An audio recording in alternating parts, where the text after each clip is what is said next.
3D ချစ်မိတ်ဆွေအားလုံးပဲမင်္ဂလာပါခင်ဗျာမိတ်ဆွေတို့ဒီနေ့ပြီးခဲ့တဲ့ပင်တော့4923ညပြီးပေါင်းကစားသွားခဲ့တဲ့မန္တလေးတောင်ပေါ်မူလေးတစ်ခုနဲ့မိတ်ဆက်ကစားပြပေးသွားပါမယ်ဒီမူလေးကနေပြီးတော့မိတ်ဆွေတို့အတွက်အကောင်းဆုံးထောက်ပံ့ဖြစ်လိမ့်မယ်လို့ကျွန်တော်ညွှန်လင့်ပါတယ်โอเคကိုင်းကြည့်လိုက်ကြအောင်ပါနော်ကျွန်တော်တို့ဟိုရင်2026ပေါ့နော်2026ကဒါကျွန်တော်တို့ဒီမှာပေါ့ဒါပထမဦးဆုံးအနေနဲ့ဒါ2026နှစ်ကြိမ်မှာပေါ့ဗျာနော်2026နှစ်ကြိမ်ရဲ့ဒီမှာ80နှစ်နဲ့ပေါင်းပြီးတော့30လို့ဖြစ်တယ်ဒီ8နှစ်နဲ့ပေါင်းပြီး30လို့ဖြစ်တယ်အဲ့30ဥမာဒီမှာ389ဆိုတာနဲ့30ပြန်ဖြစ်ထားတယ်နော်အဲ့30ဥမာဒီမှာ958ဆိုတာနဲ့30လို့ဖြစ်ပြီးလိုက်ပြီးတော့အဲ့3ညကိုဒီမှာ3ညလို့ဆိုပြီးလိုက်ပြီးစနှလုံးသားမှာ3ညလေးကိုထည့်ထားလိုက်သေးတယ်နော်အဲ့လိုထည့်ထားပြီးလိုက်ပြီးတော့ဒီမှာဒီ9နဲ့ဒီစာညက်ကဘုံစာညက်အလယ်မှာရှိတဲ့စာညက်9နဲ့ဒီ3ညနဲ့3ညပါဝါ9လို့ထည့်ပြီး9ပါဝါ3ညလို့ဆိုပြီးတော့စေရီတိုင်ပြီးမှထည့်ထားတာကိုတွေ့ရပါလိမ့်မယ်ဒီ9ကဘယ်လာလဲဆိုလို့ရှိရင်ဒီမှာ1နဲ့4နဲ့ပေါင်းချင်း9အဲ့9ကို9လို့ခြာပြီးတော့အဲ့9 3ညောင်းနှလုံးပေါင်းချင်း9ဒီဟာရဲ့3ညရဲ့ပါဝါ9လို့ဆိုပြီးတော့ဖြစ်ခဲ့တာပါဖြစ်ခဲ့ပြီးလိုက်ပြီးတော့အဲ့3ညကိုပဲပေါ့နော်ဒီ3ညကိုပဲဒီမှာကျွန်တော်တို့839နဲ့3ညလို့ဖြစ်ပါတယ်3ညပါဝါ9လို့ဆိုပြီးတော့ဒီမှာထည့်လိုက်တာကိုမိတ်ဆွေတို့မြင်ပါပါနော်အဲ့ဒီမှာကျွန်တော်တို့ဒီမှာကြည့်မယ်ဆိုလို့ရှိရင်ဒီမှာဒီ6ပေါ့နော်ဒီ6ကဟောဒီပင်ရဲ့အပေါ်မှာရှိတယ်ခင်ဗျာအဲ့ဒီကျွန်တော်တို့ဒီမော်တော့ဒီလိုမလေးရှားရဲ့ဒီအပေါ် down ပေါ့နော်အောက် down မှာပေါ့နော်6ဆိုတာလေးရှိပါတယ်အဲ့မှာတော့ကြည့်မယ်ဆိုရင်ပြီးခဲ့တဲ့ဘက်တင်ထားတာပါအဲ့6ကိုကျွန်တော်တို့ဒီမှာလာပြီးတော့6လို့ဆိုပြီးထည့်ပြီးလိုက်ပြီးတော့ဒီမှာမလေးရှားမှာ6သူနဲ့ခက်6လို့ထိုးလိုက်လို့6928ဆိုတဲ့ဥစ္စာကဒီမှာ866မှာအပီးပေါက်ကစားသွားခဲ့တယ်ဗျာနော်အဲ့ဒီကစားသွားခဲ့တဲ့ site ကလေးက2ချိန်ကပြီးလဲပြီးတော့3ချိန်မှပြန်ပြီးတော့ဖြစ်ပါတယ်ဘယ်လိုပြန်ဖြစ်လဲဆိုလို့ရှိရင်ကျွန်တော်တို့ဒီမှာကြည့်လိုက်မယ်ဆိုလို့ရှိရင်ပေါ့နော်ဟို2026ကဒီမှာ3ချိန်မှထပ်ဖြစ်တယ်ပေါ့နော်အဲ့3ချိန်မှဘယ်လိုဖြစ်လဲလို့ဆိုလို့ရှိရင်ကျွန်တော်တို့ပြရမှာကဒီမှာကျွန်တော်တို့8နှစ်နဲ့30လို့ဆိုပြီးသူဖြစ်ပါပြီ8နှစ်နဲ့30လို့ဖြစ်ပြီးတိုင်းပဲနေတဲ့ဒီ30ကိုပဲကျွန်တော်တို့ဒီမှာ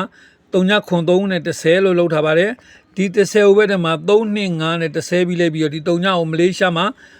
စနှလုံးသားမှာထည့်ထားတယ်ပေါ့ဗျာစနှလုံးမှာထုံးထားပြီး3ညရဲ့ပါဝါ9ကိုဟို3ညနဲ့9နဲ့လှမ်းပြီးတိုက်တဲ့အဲ့3ညဘယ်ရလာလဲဆိုရင်ဒီ1နဲ့9နဲ့ပေါင်းချင်း3ညဒီအဲ့3ညကိုလုံးမှန်ချပြီးတော့နောက်စာညပါဒီမှာ3ညပါဝါ9ကိုထည့်ပြီးနှလုံးပေါင်းချင်း9ပါဝါ3ညကိုဒီမှာစေရီတိုင်ပြီးမှထည့်ထားတာကိုတွေ့ရပါလိမ့်မယ်နော်အဲ့ဒီ3ညကိုပဲဒီမှာကျွန်တော်တို့ဒီမှာခွန်3ညခွန်နဲ့3ညလို့ဆိုပြီးတော့လာပြီးတော့ဖြစ်ခဲ့ပါတယ်3ညခွန်3ညလို့ဖြစ်ပြီးတာနဲ့ပြန်နေတဲ့ဒီမှာအပေါ်မှာပဲလဲဟောဒီမှာဒီခွန်ကိုခွန်3ညလို့ချထားတယ်ဒီခွန်ဒီဘယ်ရလာလဲဆိုလို့ရှိရင်သူ့အပေါ်ပင်ရဲ့ကျွန်တော်တို့ဒီမလေးရှားပေါ့နော်ဒီမှာ2ချိန်ရဲ့ဒီမှာမလေးရှားရဲ့ဒီအောက်မှာရှိတဲ့ခွန်လေးပါအဲ့ခွန်ကနေပြီးလဲပြီးတော့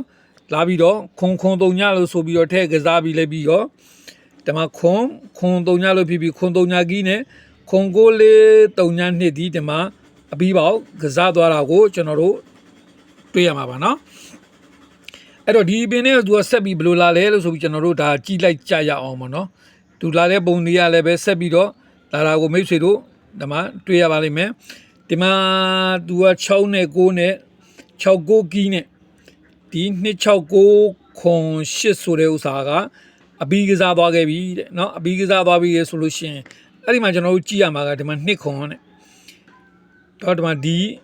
2လို့ထည့်တယ်အဲ့2ကလေးကဘယ်မှာလာလဲဆိုလို့ရှိရင်ပထမမူနီးစလာတဲ့ဒီမှာ6ပေါ့နော်6 8 2ခွန်မှာဟဲ့6တလုံးကို20ခွန်နဲ့ပေါင်းပြီး6ထားပါတယ်အဲ့6ကိုမှကျွန်တော်တို့ဒီမှာ20ခွန်ဆိုပြီးဒီမှာလာထည့်ထားတယ်ဗျအဲ့20ခွန်လို့ထည့်ထားပြီးလေပြီးဒီနှစ်ကတူပါဝါခွန်ဆိုတဲ့ဥစ္စာကိုဒီမှာလာပြီးတော့ထည့်ထားပါတယ်မလေးရှားရဲ့အပေါ်မှာထည့်ထားပြီးလေပြီးတော့ဒီနှစ်နဲ့ဒီ9ပေါင်းချင်းခွန်ဒီမှာခွန်လို့ဆိုပြီးသူလာပြီးတော့ထည့်ထားခဲ့တယ်ပေါ့နော်အဲ့တော့ပြီးခဲ့တဲ့အပင်မှာဒီမှာကစားသွားခဲ့တဲ့6ဒီ669ဆိုတဲ့6ထဲကနေပြီးဒီ6ကို ကျွန်တော်တို့ဒီစနှလုံးသားရဲ့ဒီအပေါ်မှာလာပြီးတော့6လို့ထည့်လို့ဒီပင်မှာ6ကတော့နားသွားတယ်လို့ပြောလို့ရပါတယ်နော်ကင်ထားတော့6နားတာတွေမနားတာတော့ခဏထားပြီးတော့ခုနကတော့ပြောခဲ့တယ်ဒီ20ခွန်ကိုကျွန်တော်တို့ဒီမှာ20ခွန်လို့ထည့်ပြီးတော့ဒီမှာခွန်လို့ဆိုပြီးသူလှန့်ထည့်လိုက်တယ်ဗျာနော်ဒီ20ခွန်က20ခွန်ပေါင်းချင်း6ပါဒီ6ကိုဒီဘော6ကိုဒီဘော6ပါနော်ဒီ6ကို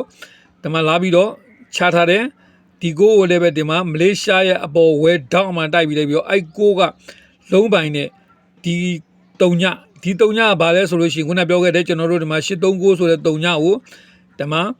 အမောင်ဝင်ထိတ်မှရှိတဲ့3ညရဲ့ဒီ3ညရဲ့နှလုံးပေါင်းချင်း3ညလို့ဖြစ်လိုက်ပြီးလဲပြီးတော့အဲ့3ညနဲ့6 3ညအတွဲသည်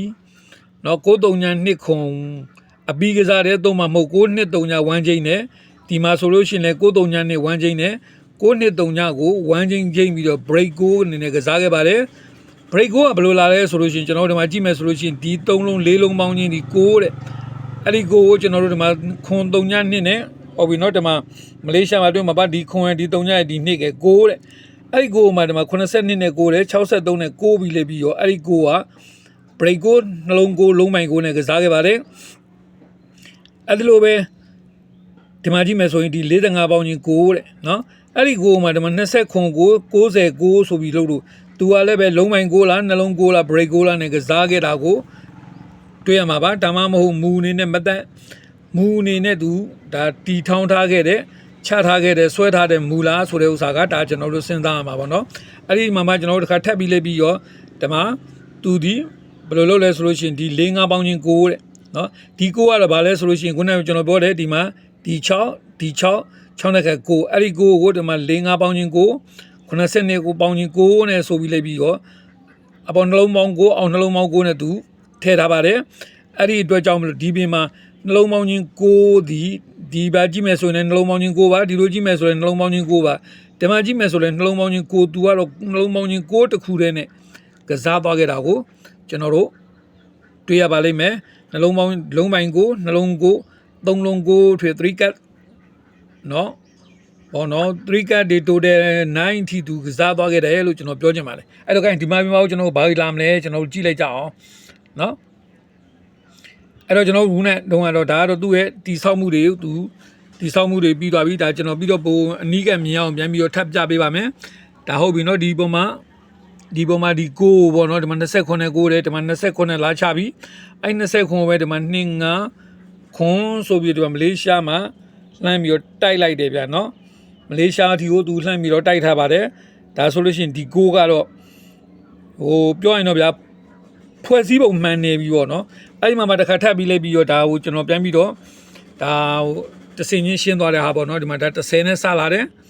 30နဲ့စတယ်ဆိုတော့ဒီမှာ3 9 3 30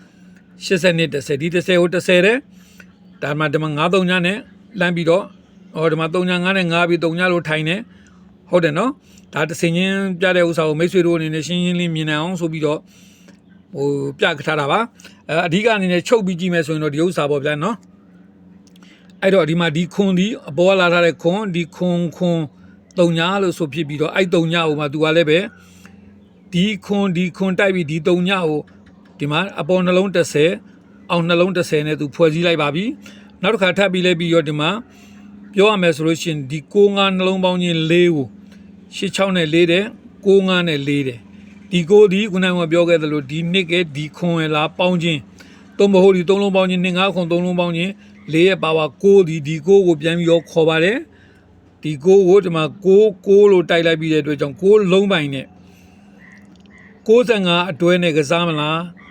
ဒါမှမဟုတ်6လုံးပိုင်ခေါ်နိုင်သလားဟုတ်မလားနော်ကျွန်တော်တို့ဒီမှာကြည့်မယ်ဆိုလို့ရှိရင်665 1ချိန်နဲ့924 1ချိန်ဆိုပြီးသူကနှစ်ခုတွေ့နေပါတယ်အဲ့တော့ဒီမှာကြည့်ရမှာဥစ္စာကဟိုမှာကတော့နှလုံးပေါင်းချင်း6ဒီတစ်ချက်တည်းနဲ့ပြတ်သွားပြီဒီမှာနှလုံးပေါင်းချင်း4နှလုံးပေါင်းချင်း4ဒီနှလုံးပေါင်းချင်း4ဆိုနှလုံးပေါင်းချင်း4တစ်လုံး4နှလုံး4 3လုံး4ကစားလို့ရသလိုဒီမှာကျတော့3ညလို့တိုက်လိုက်တဲ့အတွက်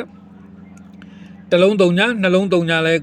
3လုံး3ညလဲကစားလို့ရပါနဲ့အဲ့မှာ break အနေနဲ့ယူမလားလုံးမိုင်နဲ့ယူမလားထပ်ပြီးယူရမယ်ဆိုရင်369 3လုံးပေါင်းတော့8 8နဲ့9နဲ့ပေါင်းတော့3နဲ့အဲ့3မှာဒီမှာခွန်ရင်2က4ရဲ့3လုံးပေါင်းချင်း3ပါတဲ့